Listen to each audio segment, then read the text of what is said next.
অপরূপ সন্ধ্যার স্নিগ্ধতায় নিবিড়ভাবে অতি মনোসংযোগের সাথে সে খাবার গ্রহণ করছে।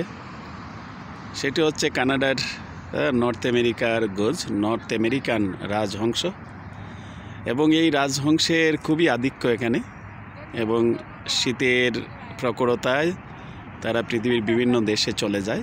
শীত শেষ হয়ে আসার সাথে সাথে আবার চলে আসে। এরা মূলত ঘাস খায়, এবং এখন এই যে আবহাওয়ার টেম্পারেচার বেড়ে যাচ্ছে, এখন তারা তাদের সঙ্গীদের সাথে এক মিলন ভূমি রচনা করবে, সুন্দর সংসার রচনা করবে এবং ডিম পারবে।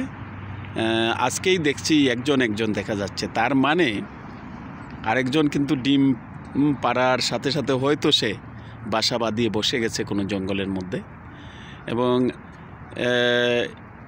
উনি আবার খেয়ে দিয়ে যাবেন, সে আবার আসবে, এবং কয়েকদিন পরে আজ থেকে মাসখানেকের মধ্যেই দেখা যাবে আবার সুন্দর বাচ্চা নিয়ে তারা বেরিয়ে আসছে সুন্দর প্রকৃতির কোলে। এবং এগুলো হচ্ছে খুবই শক্তিশালী হাঁস। যখন তারা বাতাসে উঠতে থাকে প্রচণ্ড গতিতে উড়ে, কারণ যেহেতু এরা খুবই ভারী, একটি হাঁস হচ্ছে 3 কেজি 4 কেজির মতো, সুতরাং প্রচণ্ড গতিতে না উড়লে কিন্তু সে বাতাসে উঠতে পারবে না, টিকে থাকতে পারবে না।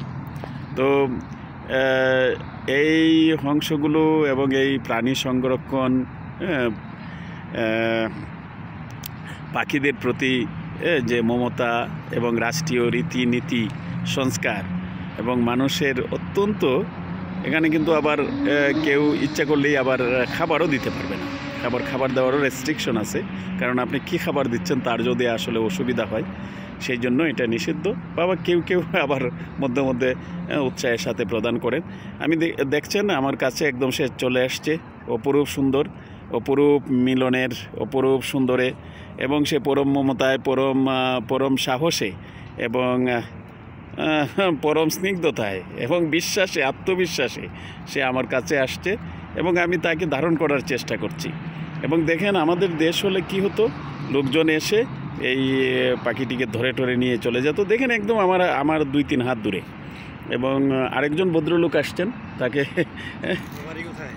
হ্যাঁ আমি বলছি আপনাকে পরে। তো উনিও বাংলায় কথা বলছেন। তো এই যে সুন্দর, এই যে বিষয়গুলোকে উপস্থাপন করার মূল উদ্দেশ্য হচ্ছে আমাদের দেশের মানুষ এই সংস্কার সংস্কৃতিকে বুঝুক, জানুক।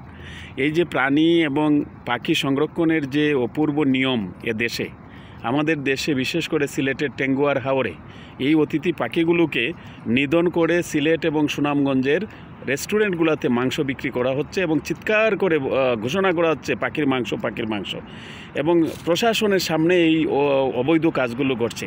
দেশে আইন প্রশাসন এবং তারা কোনো তোয়াক্কা করছে না। এই জন্য আমি বলছি, এই পাখি, একজন বিজ্ঞানী কিছুদিন আগে ওনার সাথে আলাপ হয়েছিল, উনি বলছেন এই পাখিরাও কিন্তু এই যে করোনা ভাইরাস সহ নানা ধরনের যে জীবাণু, এগুলো পর্যন্ত ধ্বংস করে দেয়। সুতরাং এরা মানুষের বন্ধু, এদের প্রতি যত্নশীল হবেন, সুন্দর নীতি আদর্শে দেশ সাজাবেন, এই হচ্ছে প্রত্যাশা।